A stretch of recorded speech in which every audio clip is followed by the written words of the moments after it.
Niliona jamaa fulani akiambia wazazi wanakuanga friendly na their kids too early. Hiyo time yeye ni teenager, ndio time sasa ya kuwa friend na yeye. Hiyo ndio time sasa ana cross vitu mingi emotionally, physically. Hiyo ndio time sasa ya kuwa best yake. Hii anaenda kuwa best na mtoto akiwa 5 years.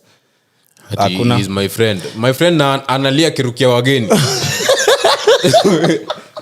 Ukosho rafiki yangu mmoja anaweza rukia wageni hivi ati my friend. Bwana, toka hapo kofi moja, 2 kaa pale. Hey. Ndio mesha Troy daily.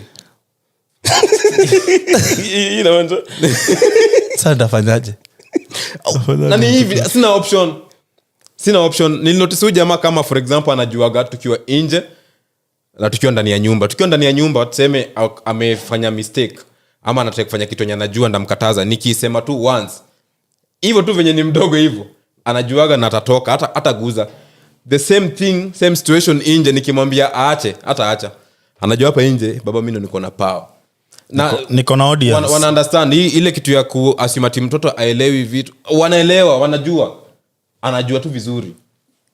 Anajua tu hivi ni wrong, hivi ni right. Anajua mpaka anajua penye sasa yako na hapa hand penye atakuchukua. Na ananichukuaga. Lakini mimi nikigrow wewe ni wa viboko bwana, acha kutusikia time bwana. Turia. Wewe ni wa kiboko. Wewe sura yako kwanza nakanga tu kofi. Hata mimi ulisema ile budaka alikupiga ukasemulia mkiwa na mbao. Nafani kuchukue hivyo. Davis siku moja sijui nimemfanyia nini wa mzee wa wenyewe. Chalia Ruth.